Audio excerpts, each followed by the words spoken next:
Deixa eu anotar aqui. Hoje a gente vai falar de psique, medicina chinesa. Olá, vamos lá, peraí.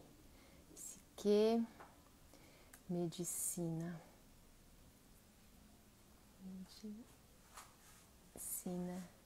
chinesa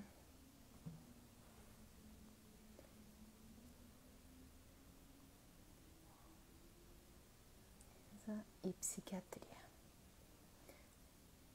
Vamos lá, deixa eu ver se a Helena já entrou aqui. Deixa eu ver se eu acho ela. Achei.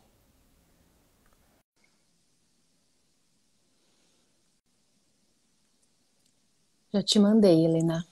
A gente vai ter um bate-papo muito bacana. Olá! Oi, Fê, tudo bem? Tudo bom?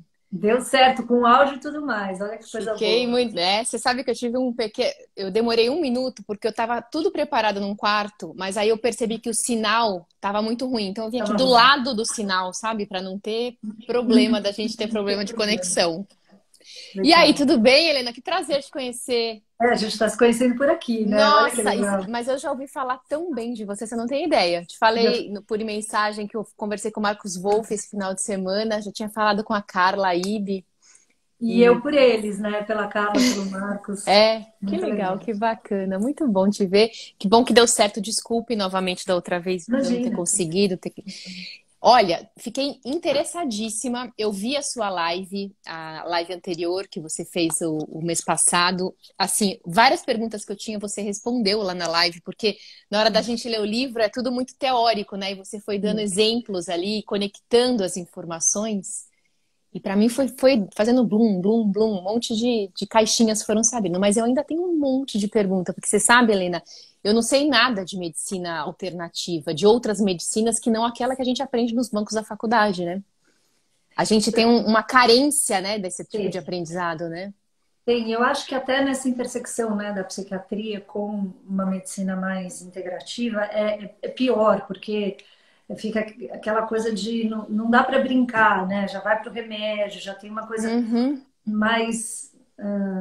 Enfim, você está falando de uma doença crônica clínica, tudo bem, a pessoa vai ficar a vida inteira mesmo com hipertensão, então você pode ir testando coisas, mas às vezes a pessoa está num sofrimento psicológico agudo uhum, que você não tem muito tempo, às vezes, né, para fazer um manejo de uma medicina integrativa, para tentar outras coisas que uhum, não seja a medicação quando a gente está falando de um paciente, no caso psiquiátrico, né? Não... uhum.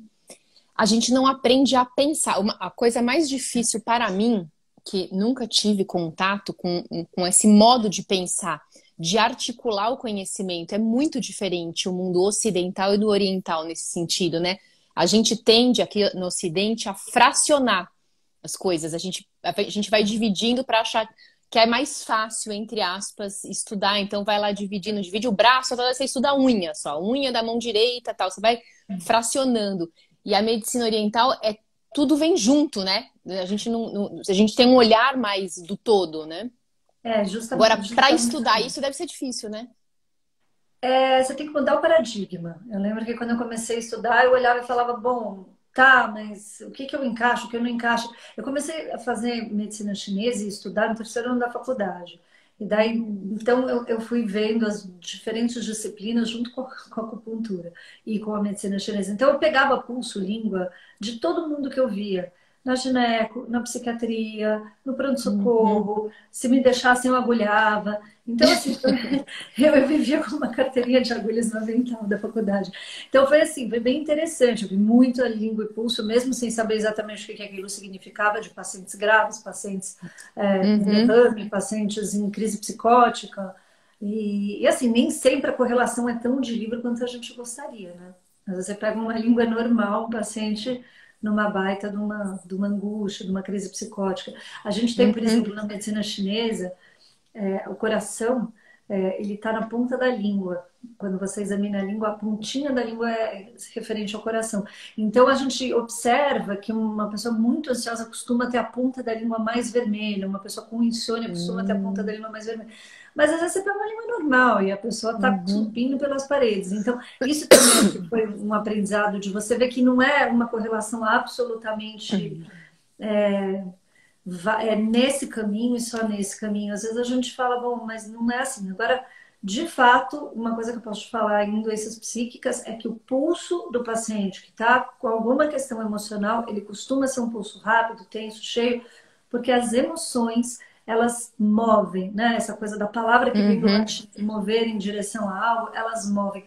E a energia fica agitada. Quando a pessoa está muito emocionada, quando ela está com alguma questão psíquica muito intensa, você tem um pulso cheio, tenso. Então, às vezes você pega aquele paciente que vem, tá tudo bem, a pessoa vem tratar uma lombalgia, não tem nada a ver. E uhum, daí você pega o pulso e você fala, nossa, mas aconteceu alguma coisa, né?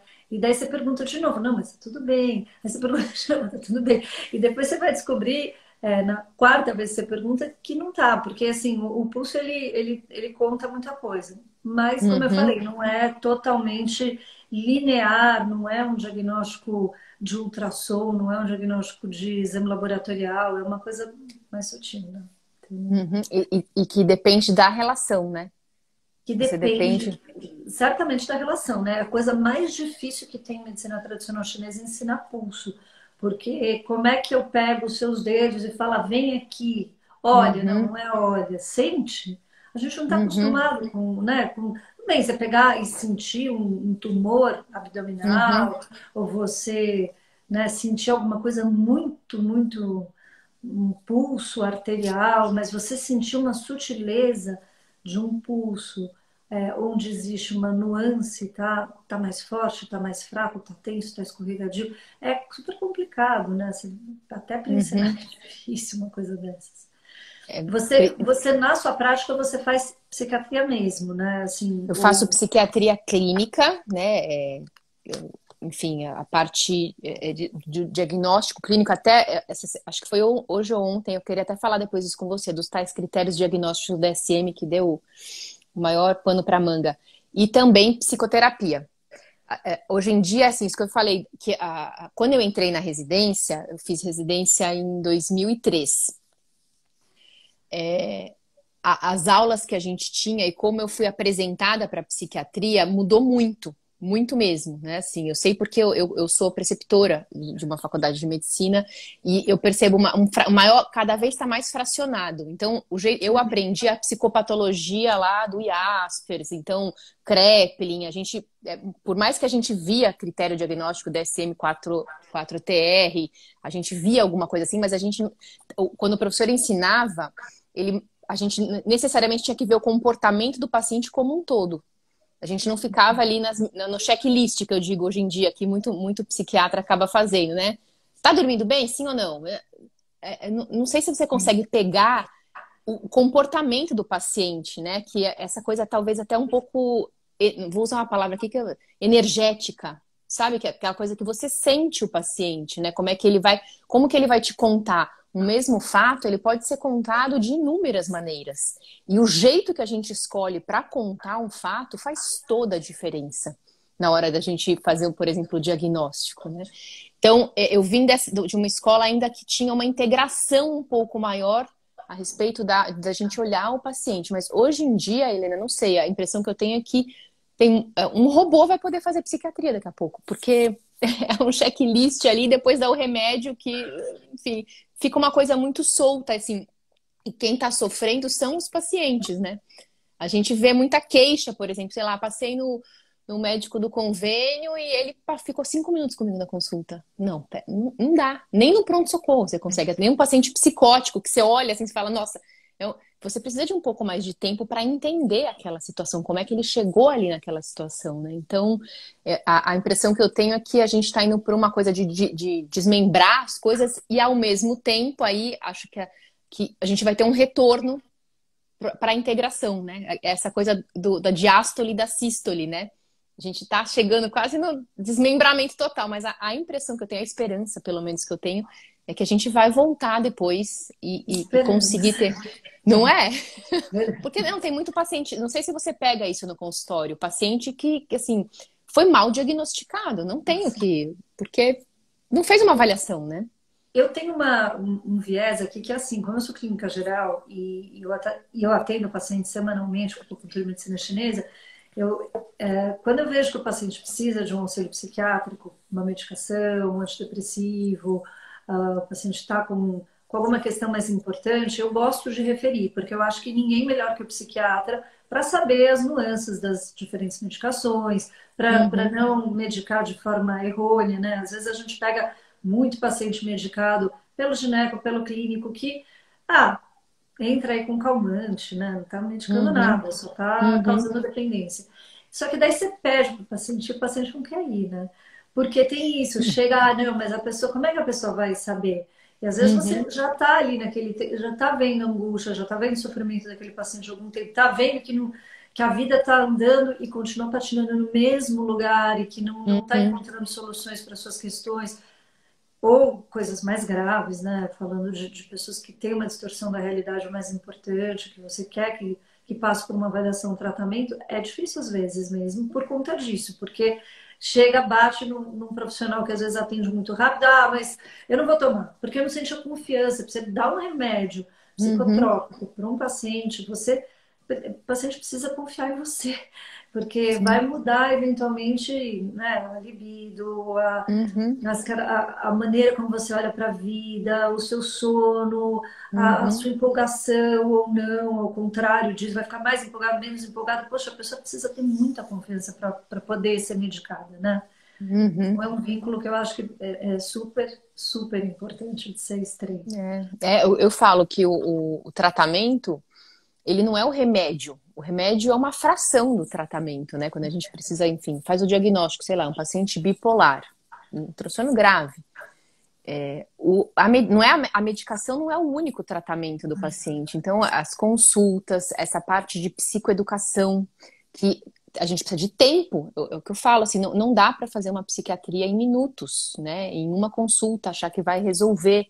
Eu tenho a minha proposta de atendimento ao longo dos anos, eu percebi assim, não dá para eu chegar, conhecer o paciente, fazer um diagnóstico tal e fechar em 50 minutos, né? Que é o tempo da minha, uma hora, 50 minutos da consulta. Então, eu divido a primeira consulta em dois momentos. Eu já falo para o paciente de antemão, a gente vai se ver duas vezes. E só ao final da segunda consulta, de fato, que a gente vai realmente para tentar ter um pouquinho mais de precisão, porque às vezes é o que eu falo, às vezes você acorda num dia ruim, e aí, enfim, o meu olhar fica enviesado por aquele único momento. E o diagnóstico psiquiátrico, ele é uma soma de várias avaliações. A gente nunca pode fazer uma única avaliação e dar um carimbo naquele paciente. Então, é isso. Não, tem diagnósticos, às vezes, a própria bipolaridade, né? E a gente demora 10 anos para fazer o diagnóstico. Não considero que isso seja um erro, é que a história natural da bipolaridade é de difícil diagnóstico mesmo. Em geral, o primeiro episódio é depressivo, né? Não tem nada que fale que a gente possa pensar em bipolaridade. Às vezes, essa falha no tratamento é que faz levantar a orelha de pensar, puxa, eu tô fazendo alguma coisa errada. Então, a gente precisa de tempo, né? Que é tudo que hoje em dia a gente não tem, né, Helena? As pessoas estão com muita pressa, você não acha também isso? Muito. Mal dos E tempos, não, assim? é engraçado porque antigamente, bom, o médico era sem tempo. Hoje em dia os pacientes têm muito menos tempo do que os médicos, né? Então, às vezes eu falo, nossa, eu tenho muita sorte de ter feito medicina, porque eu posso escolher o horário que eu vou para casa ficar com os meus filhos. Os meus pacientes, mães, mulheres, infelizmente, elas às vezes têm aquele horário comercial estendido, que vai até 8 horas da noite, sem pausa, né? Uhum. E a pessoa chega aqui já precisando ir embora, já chega atrasada precisando ir embora. Uhum. Então é muito curioso, porque eu acho que houve uma inversão. Antigamente era assim, era um médico que ficava um pouco pressionado, porque a gente sempre teve uma demanda alta de trabalho. Hoje eu vejo quase o contrário, né? O paciente na correria, precisando Uhum. chegar, sair. Agora, voltando à questão do diagnóstico e dessa mudança, já lá atrás, eu sou mais velha que você, já lá atrás eu já escutava queixa do DSM-4. Então, assim, é uma coisa que vem vindo, né? Antigamente É, a gente contava é. por nomes, né? Não era distúrbio bipolar, era psicose maníaco-depressiva. Então, que tudo bem, é um diagnóstico super puxado, pesado, mas que tem toda uma história por detrás, né? Descreve o fenômeno mesmo, né? Você descreve o fenômeno. Então, eu me lembro de ter aulas de psiquiatria com essa conotação. Olha, tá tudo muito ruim, isso faz, sei lá, Uhum.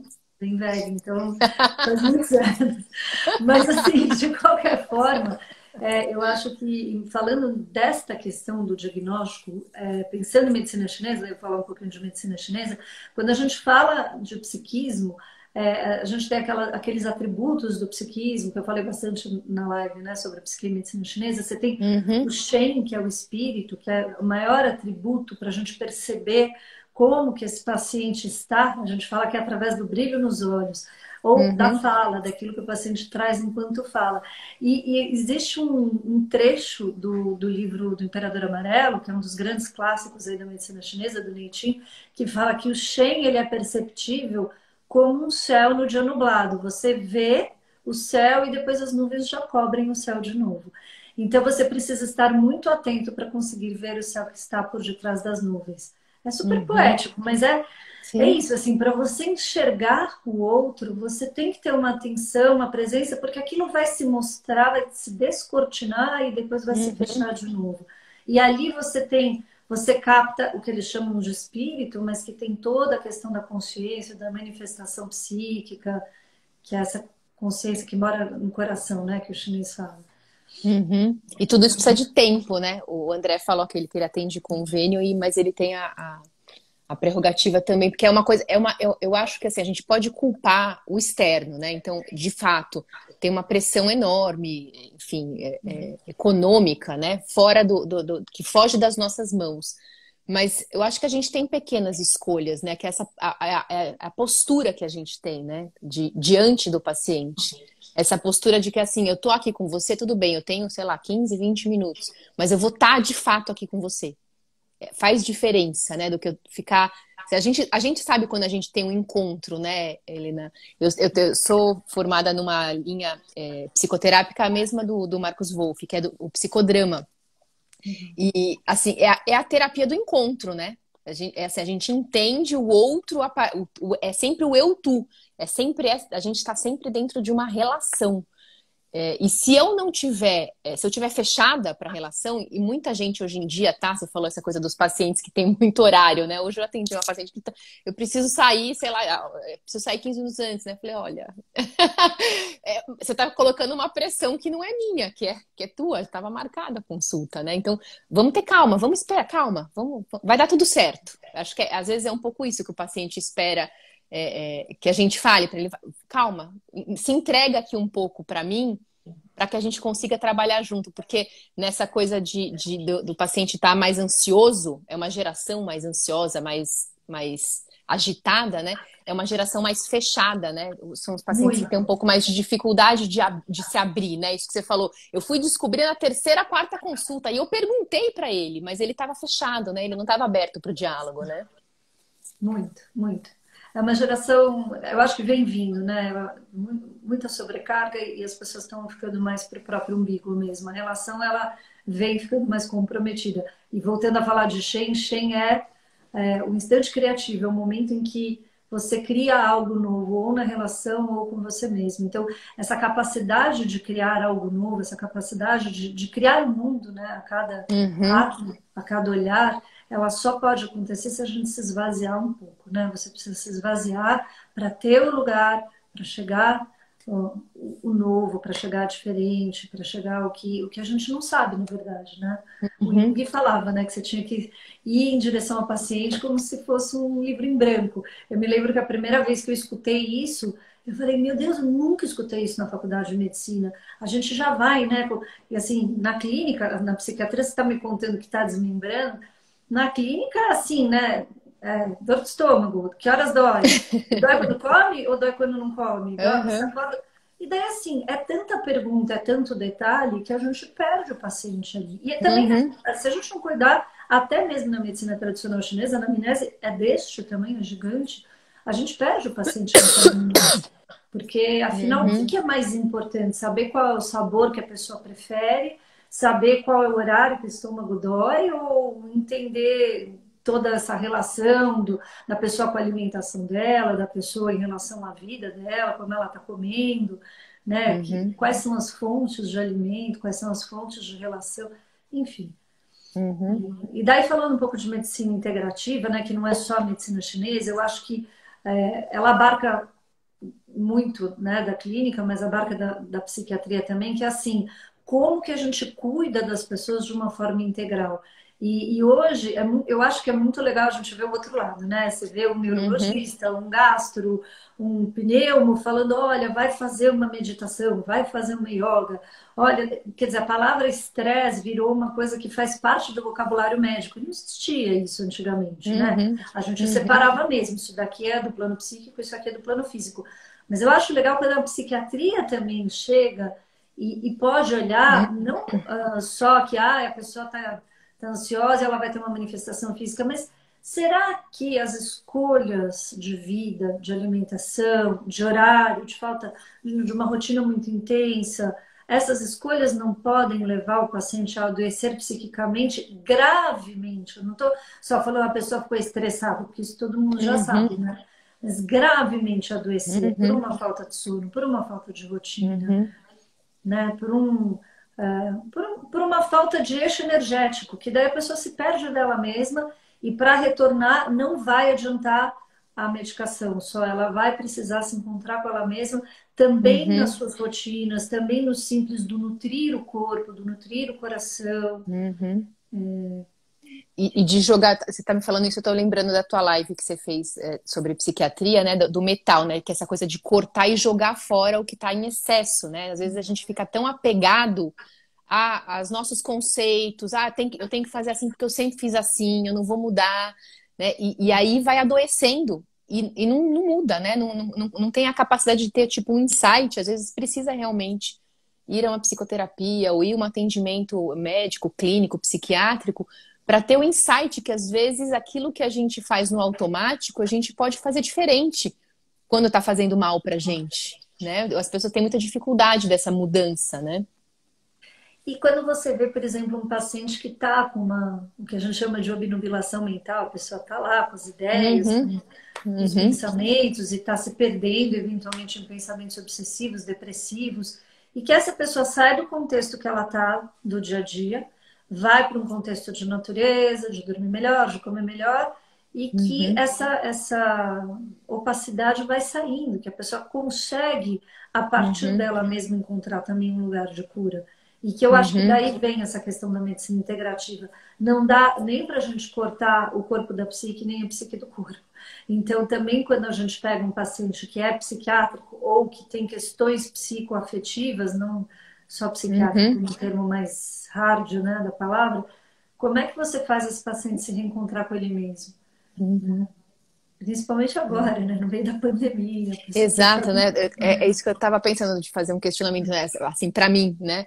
Como é difícil a gente mudar as nossas próprias rotinas. Isso que você falou, por exemplo, sei lá, eu tô me alimentando bem, eu tô realmente em algum momento me conectando comigo, com a natureza, com o outro, ou eu tô levando uma vida no automático e aí de repente eu adoeço e eu quero uma medicação para tratar o meu adoecimento quando o tratamento passaria por uma reorganização do meu olhar para mim mesma, né? As pessoas têm um pouco de dificuldade na minha prática clínica. Não sei se você também tem essa percepção, porque talvez as pessoas fiquem imaginando que quando procuram acupuntura ou a medicina mais alternativa, elas já estão mais abertas. Mas eu tenho muita dificuldade, por exemplo, de fazer uma orientação para o paciente. Olha, você precisa mudar a sua alimentação. Você está comendo só açúcar e gordura. Você está ficando. Eu falo, você está estressando o seu corpo de fato, porque isso causa uma atividade inflamatória no corpo todo. Então você está obeso. Não adianta a gente tratar só, entre aspas, neurotransmissor, a parte mental, se você não pensar no teu corpo inteiro, porque tudo que está inflamado, né, no corpo está inflamado na cabeça também, né? Sem dúvida. Mas em geral eles não. Eu já atendi um também que pesa 145 quilos. Eu falo, não dá. Você precisa pensar em fazer uma reeducação alimentar, em emagrecer, em se conectar, fazer atividade física, porque a medicação não vai te dar o que você quer. Eu falei exatamente assim, não vai adiantar, você está buscando a saída por um lugar onde você não vai encontrar a saída aqui. Né? Você deve conhecer, né? Melhor que eu, tenho um psiquiatra acho que David Serban-Schreiber, é um francês erradicado americano, ele já faleceu, ele era chefe de um departamento de psiquiatria nos Estados Unidos, e ele escreveu um livro chamado Curar. Eu não sei o título inteiro, porque o título é desse tamanho. É Curar o Estresse, Ansiedade e Depressão, ou a Depressão, a Ansiedade e o Estresse, sem medicação nem psicoterapia. O que ele não é que ele fala mal de medicação nem de psicoterapia, pelo contrário, ele é psiquiatra, ele inclusive tem formação terapêutica, mas nesse livro ele reúne tudo que tem baseado em evidência que pode ajudar o aparelho psíquico, né, pensando em aparelho, assim, bem entre aspas, mas que pode ajudar o psiquismo a se recuperar. Então, todos os trabalhos ligados a sono, a secreção da melatonina, a você dormir no escuro e depois você acordar com a luz natural, tudo aquilo que tem a ver com alimentação, que é o que você está falando. Hoje em dia, cada vez mais tem saído uma correlação entre depressão e inflamação. O pessoal da integrativa fala, puxa, vamos tentar dar uma dieta anti-inflamatória, vamos tentar suplementar com ômega 3, com EPA, que é mais anti-inflamatório do que o DHA, para tentar ajudar na depressão. Então, tem coisas saindo falando de alimentação, falando de rotina, falando de atividade física, então nem se fale, né? A gente sabe o quanto a atividade física é importante, que é movimento. Daí, pensando de novo na questão da medicina tradicional chinesa, a depressão, por exemplo, é uma falta de movimento, é uma estagnação. Você precisa mover o ti, você precisa de algum tipo de atividade física. Então, o paciente deprimido, ele precisa fazer atividade física energeticamente falando, senão ele vai ficar estagnado e ele vai piorar do quadro dele. Eu tenho uma orientação assim no consultório, que a gente fala atividade física, o pessoal fala, não, mas eu não tô sem energia. E aí eu falo o seguinte, você só vai encontrar energia depois que você se movimentar. Não é, você tá querendo inverter a ordem. Não é que você vai se sentir bem e aí vai fazer atividade física. Você vai fazer atividade física para se sentir bem. A energia vem depois, né? A gente fica esperando o momento oportuno, o momento certo, e esse momento não vai chegar. É quando tá mal mesmo. É quando não tá bem, né? Não, claro, não uma atividade física extenuante, mas, por exemplo, yoga, o próprio Pilates, né? Eu recomendo a atividade física que a pessoa gosta, né? Porque ela precisa se reconectar com o próprio corpo. A depressão, ela é uma dissociação mente-corpo, né? A pessoa fica perdida dentro da própria mente. E o corpo apaga, a tal ponto de apagar mesmo, né? Da pessoa não sair da cama, enfim, não ter nenhum tipo de contato com o próprio corpo. E a atividade física é uma maneira de se reconectar. Mas eu tenho muita dificuldade no meu consultório, assim, para mim, o calcanhar de Aquiles da psiquiatria, para mim, hoje em dia, a gente conseguir organizar dentro da esfera da relação médico-paciente, que o paciente aceite e faça essas orientações que são o tratamento. Isso, eu falo para o paciente, isso faz parte do tratamento, não é uma coisa acessória que você pode escolher se você faz ou não, né? Faz parte do tratamento, mas o paciente não chega, não faz, simplesmente é muito difícil mesmo. E eu percebo a diferença daqueles que fazem para aqueles que não fazem. Aqueles que fazem, eu sei que é aquele paciente que eu vou poder dar o menos possível de medicação, a quantidade menor, por um tempo menor, ele vai se recuperar mais fácil, ele vai voltar à vida mais fácil, né? Mas eles têm uma dificuldade grande do entendimento, para mim, por conta, a meu ver, né? Desse imediatismo e dessa ansiedade de querer a pílula mágica, né? Então, você já é uma psiquiatra integrativa. Já não precisa de nada. Mas é verdade, porque é isso mesmo, né? Mas é o que resolve, não é, Helena? Porque assim, acho que a outra coisa é você ficar medicando o paciente pro resto da vida. Meu, que vida é essa? Então, né? essa história de medicina integrativa, você sabe que uns 2 anos, 3 anos atrás, eu falei, puxa, o que mais que eu posso fazer pelos meus pacientes, né? Eu trabalho muito com dor e também com saúde da mulher. E daí, tudo bem, vinha fazer acupuntura, vamos lá, medicina chinesa, ervas chinesas. Mas o que mais? O que mais que eu posso oferecer? O que mais? Sempre essa vontade, né, de o que mais? Porque, e daí, quando eu vim para a medicina integrativa, não que seja muito diferente do que a gente faz, mas daí vai ficando claro esses papéis do comer, do dormir. Então, às vezes, eu me reassisto dando aula de medicina chinesa e eu estou falando um monte de alimentação, eu estou falando um monte de coisas que são repetitivas, mas que são tão necessárias, porque o paciente não vai melhorar só com a agulha de acupuntura. A agulha de acupuntura melhora, libera serotonina, certamente, acalma o coração, certamente. Mas se a pessoa não for para casa e não fizer uma mudança, então existe também um olhar dentro da própria acupuntura e da medicina chinesa de algo um pouco mais integrativo. Tem um monte de lição de casa, ainda que eu gosto de falar, não é gincana, a pessoa não precisa ficar a louca da saúde, porque eu pego viés ao contrário, né? O pessoal que vem para cá já vem numa busca de saúde, muitas vezes as pessoas fazendo muitas coisas pela saúde, mas assim, aquilo que te traz um bem-estar. E uma coisa que eu acho fundamental para todo paciente que me traz algum ponto do psiquismo muito importante é a meditação. Então, assim, eu não consigo mais pensar que dá para melhorar alguma questão psíquica se não tiver meditação inclusa. E daí a gente bate direto, né, na resistência. Ah, mas eu não consigo meditar. Coisa que eu mais escuto. Não consigo meditar. Não, meditação para mim é muito difícil. E assim, existem muitas formas de meditar. E você pode meditar 5 minutos por dia. Mas meditar é abrir espaço, é acalmar, é poder olhar para si, é só isso, não precisa ficar brigando com os pensamentos. Tá lá, olha, tô cheio de pensamento, nossa, tô cheio de pensamento. Então, poder se deparar, a meditação é um espelho, né? Que a gente consegue ver o que de fato está acontecendo lá dentro. Então, eu não sei mais não falar sobre meditação quando o paciente tem questões importantes. Eu acho que assim, é uma base quase que negociável. E o que é difícil, né? Porque também bato em resistências aqui, né? Não sei, não consigo, não posso. A meditação está muito longe ainda do meu campo de atuação. Eu fico, sabe até onde? Mas isso eu falo mesmo para os pacientes que têm ansiedade, principalmente síndrome do pânico ou aquela ansiedade que mais somática, né? Que dá hiperventilação. A respiração controlada, né? A respiração diafragmática, né?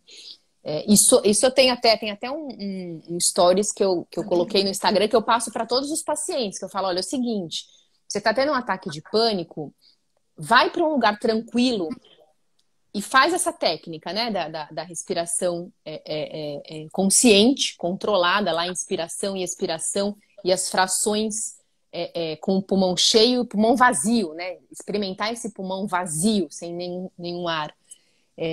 Porque, Helena, quando eu dava plantão, ó, na época da eu não só dei plantão na residência, eu fazia isso com os pacientes que vinham com ataque de pânico procurar o pronto-socorro, antes de pensar, por exemplo, a gente às vezes dava benzodiazepínico, mas se eu estava com tempo, eu ficava ao lado do paciente, pedia para ele fazer isso, ele sai do pânico, ele sai da crise de ansiedade.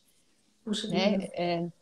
Porque a gente vai, de fato, a gente vai se reconectando. É um ponto, eu penso, né? É um ponto antes da meditação, né? É você olhar para a tua respiração, você voltar para você, né? Você voltar. Isso eu falo para muitos pacientes, assim, e aqueles que fazem, os que não são teimosos e fazem, eles encontram muito resultado positivo, e aí a gente evita, por exemplo, ter que tomar. Por exemplo, tomar o Rivotril frontal no meio do dia, não tá no meio. Então, você evita o efeito colateral da sedação, de tudo isso, né? Quando você consegue fazer uma técnica desse jeito. E a gente tem a impressão, quando tá falando com pessoas leigas, às vezes, tem um paciente de todos os jeitos. Então tem aqueles mais desbocados, né? E falam assim, não, mas isso é curandeirismo, doutora. E eu falo, olha, experimenta. Se não der certo com você, você me fala. Mas eu nunca vi ninguém que não deu certo.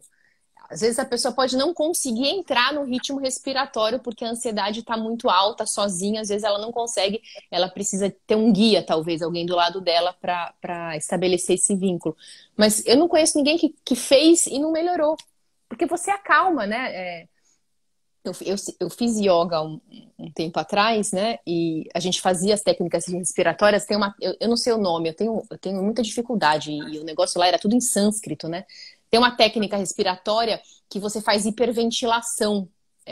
Você fica mais agitado, você tem a sensação psíquica, porque o nosso corpo está integrado, né? A gente hiperventila, naturalmente a gente se sente mais ansioso. E aí a gente pode fazer o contrário, né? E pensando na yoga, né? Yoga, tanto os asanas quanto os pranayamas, que são os exercícios respiratórios, é uma preparação para meditação. Então não deixa de ser assim, eu faço tudo isso com o meu corpo para que depois eu possa me aquietar e me olhar. Porque Uhum, também tem isso, né? A gente sentar seco para meditar, senta e medita, a pessoa vem com, a uhum, gente vem com muita bagagem do nosso dia, uhum, muita coisa que acontece.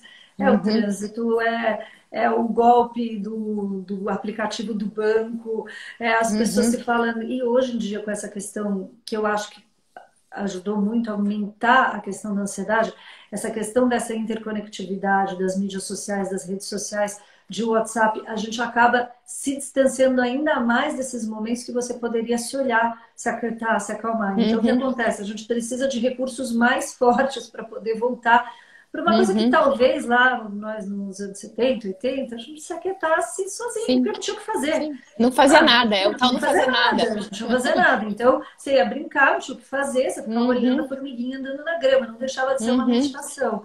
Você falava, sim. ficava olhando. Eu lembro que eu ficava horas olhando para o céu, vendo o formato das nuvens, achava aquilo Uhum, super divertido. E assim, mas era uma atividade de muito tempo, não é de vez em quando você dá aquela olhada pela janela e fala, uhum, olha que legal. Então, eu acho que isso é uma volta mesmo. Você poder fazer yoga, você poder fazer um pranayama, né, que é um exercício respiratório, certamente é uma super entrada. é. Mas eu acho que a gente tem muita base científica para poder falar disso para os pacientes. E eu acho que daí entra a medicina integrativa séria, né? Porque hoje em dia muita gente se autodenomina médico integrativo e ganha muito dinheiro fazendo umas coisas rocambolescas, super esquisitas.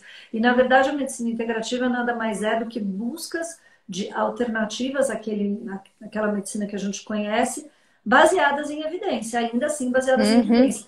Quando eu sim. pego um método como um pranayama, uma respiração, que eu ofereço pouquíssimo risco para o meu paciente, né? O paciente dificilmente vai ter um mal a partir da respiração, você não precisa de muito estudo científico.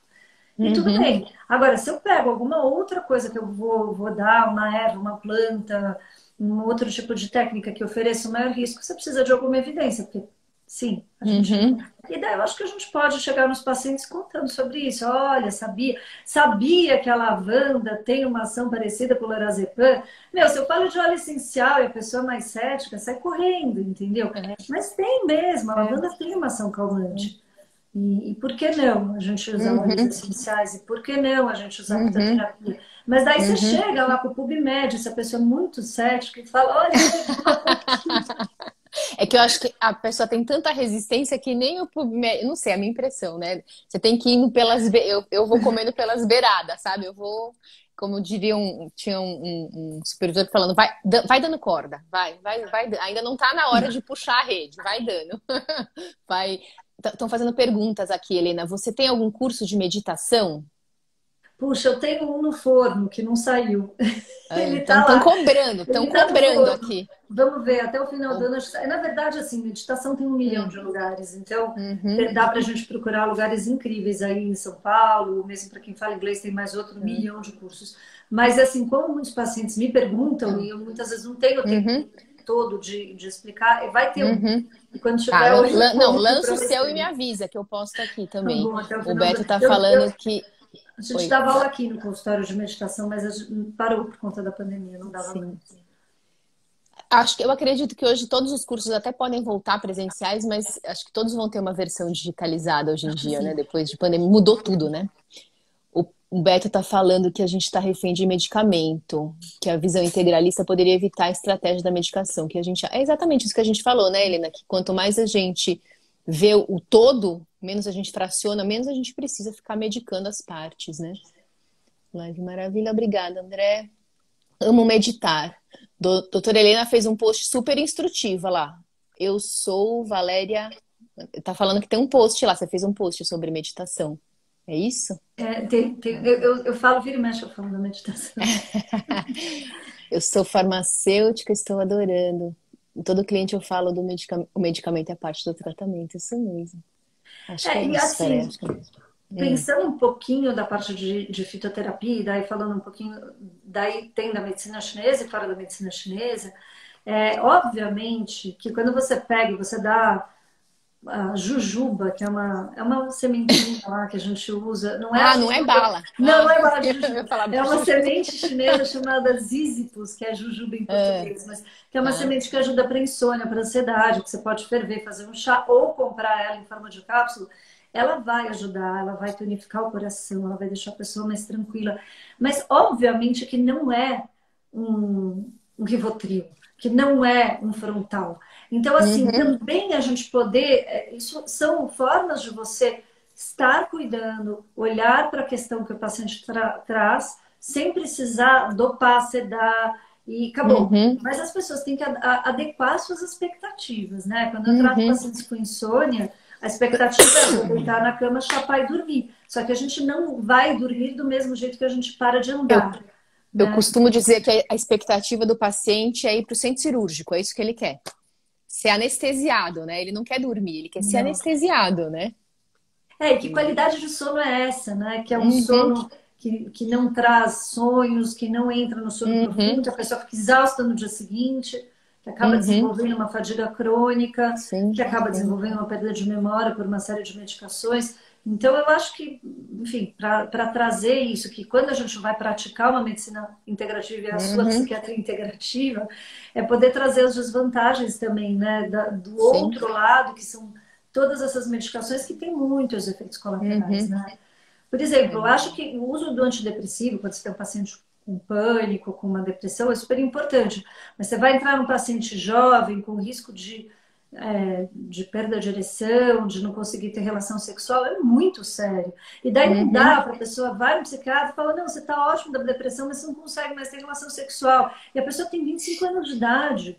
Mas uhum, espera aí, que parte da vida da pessoa a gente está cortando fora. uhum. Então, eu acho que tudo isso tem que ser Tem que, olhado também nesse que tratamento. é esse ponto que eu queria também tratar com você, que a questão do cuidado e da cura. Das pessoas estarem procurando muito a cura. De repente, sei lá, toma um comprimido, tô curado. E não preciso mais cuidar. As pessoas têm uma dificuldade de entender assim que, ok, você está fazendo um tratamento agora, mas você vai ter que se cuidar para sempre. Não vai esperar um momento que você vai se sentir, entre aspas, aí, curado e que você vai poder voltar para a mesma atividade que te levou a adoecer. É uma Isso. loucura isso, né? Muito.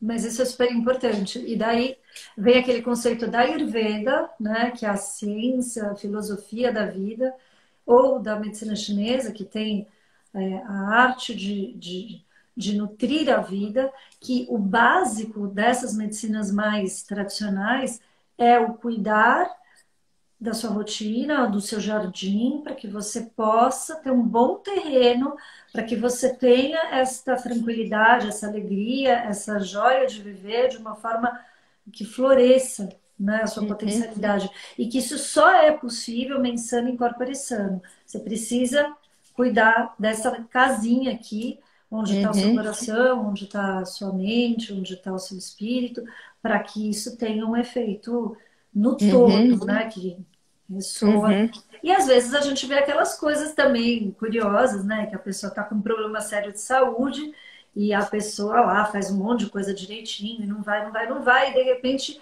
ela muda alguma coisa na vida dela na direção de algo que a contemple do ponto de vista do coração, espiritualmente falando, que faça sentido e que uhum, aquilo desaparece a doença, né? Então, o rumo estava errado, a doença mostra também rumos, né? Que a gente uhum, precisa mudar, vai apontando para os nossos caminhos, né?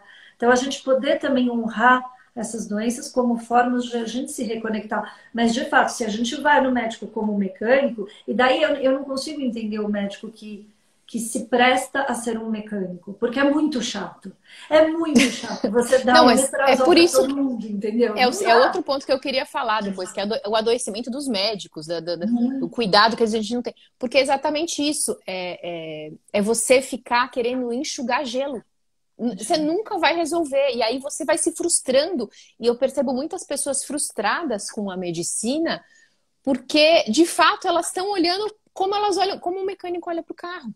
E carro, o carro vai lançando modelos diferentes. Acho que o mecânico, sei lá, ele se interessa nessa. Não, gente é gente. De hoje, 1990, 1880, é gente, é da mesma estrutura, né?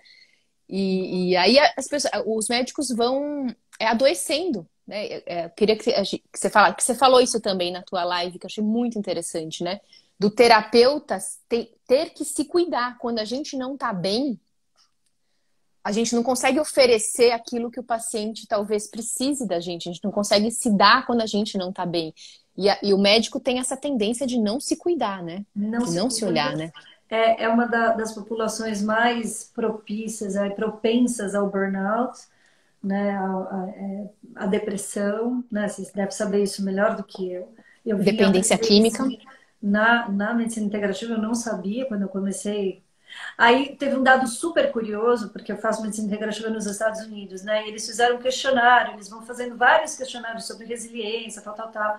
E daí um dos questionários é assim, quanto tempo você tem para atender o seu paciente? E daí, assim, eu imaginava que todo mundo tinha pelo menos meia hora, né? 93% dos médicos tinham menos de 15 minutos.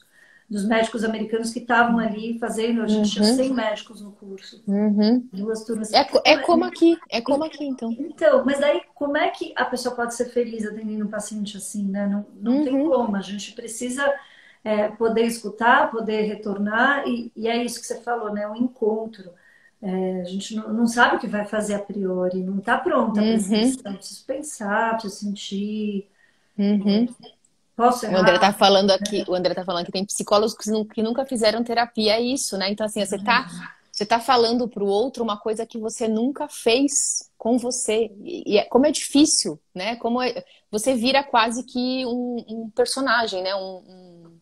Como é que fala?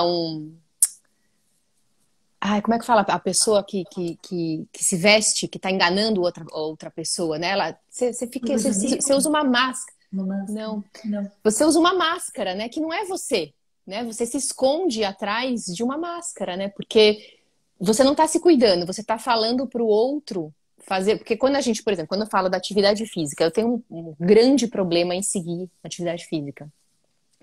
Para mim é muito difícil. Alimentação, como eu gosto de cozinhar, para mim é fácil. Eu consigo ter uma alimentação bacana, enfim, eu me programo, porque para mim é um prazer. Atividade física para mim não é um prazer. Então, quando eu tô falando para o paciente, às vezes eu tô me ouvindo, eu sei que tá faltando, eu tô em débito. Eu não tô. É difícil, mas é por quê? Porque eu tô tentando fazer. Não é porque eu tô achando, não, eu vou dar a regra ali, o impostor. Tô sendo impostora, sabe? A síndrome do impostor, lembrei a palavra. Eu tô sendo impostora, eu tô falando, bancando aqui uma coisa, mas eu não sei o quão difícil é fazer essa, porque eu nunca fiz, né? Então, às vezes, o cuidar do médico é isso, né? A gente também experimentar aquilo que a gente está falando para o paciente, aquilo que a gente acha que é bom fazer, né? Então, o equilíbrio na vida, esse contato com a natureza, a alimentação equilibrada, atividade física, tudo isso são coisas que a gente sabe, assim, não precisa ter feito faculdade. Isso aí tá mais do que tá ventilado para os quatro cantos. Mas é o mais difícil fazer, o simples é difícil fazer, né? E uma vez que eu faço, eu vou tendo mais. Eu vou conseguindo me relacionar melhor com o paciente, porque eu vou entendendo as dificuldades para ele também. Não é fácil, é difícil. E eu acho que o fato de ser difícil, né? Você fala, putz, isso aqui para mim é difícil. Que bom, né? Porque você vai ter passado as dores também para chegar em algum lugar. Quando você fala, vai Uhum, fazer uma atividade física que você gosta, porque você já sabe que você não é uma rata de academia, entendeu? Que você não, para você não é fácil. Isso já tá bom. O que é uhum, legal, né? Para uma pessoa que não gosta muito de atividade, o que eu posso. Mas isso também eu acho que é o cuidar, né? Não é que a uhum, gente tenha uma finalização em perfeição. Meus uhum, pacientes me perguntam toda hora: você medita? Meditam. Mas, meu, tem dias que eu não consigo meditar de jeito nenhum. E daí eu passo uns uhum, períodos sem meditar. E daí uhum, eu viro e falo: não, estou escrevendo sobre isso, preciso voltar, tenho que fazer. Então, eu acho que essa busca é uma busca de saúde, uhum. é uma busca por a gente estar melhor. Mas também não é um exemplo de perfeição, né? Acho que Sim, a gente está buscando junto. O paciente isso. também traz essa Uhum. possibilidade da gente se aperfeiçoar por ele e por nós, né? Sim, sim. E quanto mais a gente cuida do paciente, mais a gente vê a nossa necessidade de ser cuidado também, né? Eu tenho Que uma coisa uma- as Fala. avessas do que você está contando, que é assim, eu engravidei dos meus 3 meninos relativamente fácil, né? E eu me senti uma impostora de estar cuidando de mulheres com infertilidade e não poder estar na pele delas e saber qual era a dificuldade de... Tudo bem, minha mãe teve dificuldade de gravidar de mim, sim, eu tive minhas histórias familiares de infertilidade, mas falando, poxa vida, como é que... Até já aparecer com a barriga no consultório, daí eu me senti impostora, eu falava, poxa, eu não passei, eu não sofri o que essas mulheres sofreram para poder entender e estar na pele. Tudo bem que a gente não precisa morrer de câncer para ajudar o paciente com câncer, mas um pouco isso, assim. Você sabe que tem um mito, o Jung falava muito de mitos, e eu fiz um curso com uma junguiana maravilhoso sobre mitos, e ela falou que o mito do médico era o mito do curador ferido. O curador ferido, ele é um... Esqueci o nome, eu sou muito ruim de nome, você tá vendo? Você falou a palavra certa, que era pranayama, né, que eu não sabia. Como chama quando é meio cavalo e meio homem? Eu esqueci o nome. Enfim, esse é o curador ferido. E aí, na metade cavalo, o curador ferido tem uma ferida enorme. E conforme ele vai, durante o dia, cuidando, e ele é um médico lá Quiro. Quiro, Mas é isso mesmo. É tipo um centauro, né? É isso? Isso, centauro, isso mesmo. Isso é muito boa, Helena. Eu vou contando só o que ficou na minha cabeça. E enquanto ele vai cuidando, né, dos outros, a ferida dele vai se curando. À noite, quando ele dorme e para de auxiliar as pessoas, a ferida nasce de novo, né? Então, existe essa... E aí, a analogia que essa psicanalista fez, que para mim foi muito interessante, é o seguinte: a sua ferida não precisa ser a mesma ferida do paciente. Todos nós temos feridas, então a gente não precisa passar pelo mesmo trauma que o paciente para entender o trauma do paciente, porque a gente tem os nossos próprios traumas, e quando a gente está olhando para os pacientes, a gente tá vendo, a gente sabe sentir os nossos, você não precisaria passar necessariamente pela dor, né, de não conseguir engravidar para entender essa dor, porque você tem as outras dores, você sabe como é querer uma coisa e não conseguir. Né? Então, isso ficou marcado para mim. E quando eu atendo os pacientes, por mais que às vezes, de fato, a gente não... Tem coisas que me contam que falam, nossa, eu não podia nem imaginar que isso pudesse acontecer, né? Mas a minha relação de empatia vai nesse sentido. Não, eu acesso uma dor que é parecida, né? Que tá ali comigo. E aí eu levanto ela e aí assim a gente consegue se encontrar aí na relação, né? E aí, a gente poder sair do consultório mais humano, né, a cada dia. A sensação que eu tenho, que é, assim, esse privilégio, que eu sempre falo, que privilégio. Lógico que é duro, que tem horas que a gente está cansado, mas é você falar, putz, eu saí do consultório mais enriquecido da humanidade, desses encontros verdadeiros, porque é uma profissão que te possibilita encontros verdadeiros, né, que te possibilita a pessoa se desnudar na sua frente, ela tá te... Olha que honra, né, você poder... ser testemunho da jornada de uma pessoa, da jornada de vida, de alma dessa pessoa, é muito bonito. Então, poxa, que privilégio, eu acho super legal. Privilégio. E daí não dá para ser mecânico de jeito nenhum, não dá para fazer tudo igual. E infelizmente, assim, eu vejo colegas de turma que estão muito cansados já de atender, já, né? Eu daqui a pouco faço 50 anos, então assim, a gente já está atendendo pelo menos aí há 25 anos, né? Minha turma vai fazer 25 anos de formada. E o pessoal começa a ficar muito cansado, mas é porque está faltando o Shen, está faltando o espírito criativo, está faltando o encontro. E não é por culpa do profissional, eu acho que também a gente não foi informada, a gente não foi treinada, não se desenvolveu essa escuta, a gente tem pouquíssimo Nossa, a gente não sabe nada de psicologia. Nada, né? Na faculdade não se fala nada. Não, então, isso que eu falei, eu tenho uma dificuldade grande de ler coisas que não são da medicina tradicional, exatamente por isso, que a gente não aprendeu a pensar de outro jeito. É uma coisa muito... a gente foi formatado de uma maneira muito única, assim, né? A possibilidade de abrir, depois eu fui, enfim, ler um pouco de filosofia, antropologia na época que eu estava na residência, né? Para tentar ampliar o meu olhar, porque... O olhar que eu aprendi lá na medicina era muito restrito, né? Muito restrito. A gente, enfim, precisamos ir por caminhos. Temos mais 4 minutos. Helena, eu gostei tanto de conversar com você, você nem imagina. Você nem imagina. Nossa, foi muito bom mesmo. Enfim, quer falar mais alguma coisa? Deixa eu Não, ver eu se tô tem mais pensando no alguma último. coisa. É que você vai falando, vai me dando vontade de falar umas coisas. Pode Vai acabar, a falar gente que vai eu ser vou. cortada daqui a pouco. Não, é porque você falou dessa coisa da filosofia e tudo. Puxa, eu não sei se dá para fazer psicologia e psiquiatria sem saber filosofia. Eu sempre fico pensando nisso, assim. Porque É. como que dá, né, para você. Não, sim, se você pensar, o Jaspers, ele fez quase uma escola, né, filosófica, enfim. Se você não tem um pouco de contato, né, assim, eu não sei muito de filosofia, eu acho que, assim, quando eu fiz 40 anos, eu cheguei a uma conclusão. Eu tenho uma biblioteca aqui, tem várias coisas que eu comprei que eu falei, não vai dar tempo de eu ler nessa vida. Eu tenho vontade, mas eu vou ter que escolher, não vai dar tempo de fazer tudo que eu quero, né? Então, eu tô num momento que eu tô cortando coisas. Então, por exemplo, na filosofia, eu queria estudar tudo, eu já cortei. Falei, não, não dá para estudar filosofia política. Para que eu vou? Não, não quero. Vou tirar. Comprei uma coleção, tá aqui. Falei, eu vou vender, não vou ler, não vai dar tempo. Porque a gente às vezes tem que fazer escolhas, não é isso? Essa coisa do corte, que foi o que me chamou a atenção da tua primeira live. É fundamental isso. A gente precisa cortar para conseguir receber, né?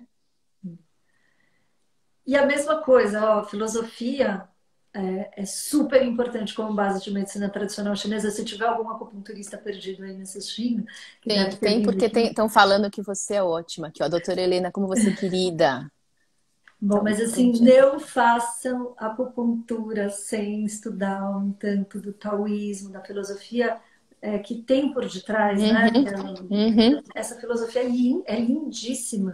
O taoísmo é lindíssimo como entendimento da, da vida do ser humano. É muito bonito. Não uhum, dá para fazer uma acupuntura sem esse uhum, entendimento taoísta, senão fica muito raso. Também uma colocação de pontos, assim, coloca a agulha antes da uhum. agulha, né?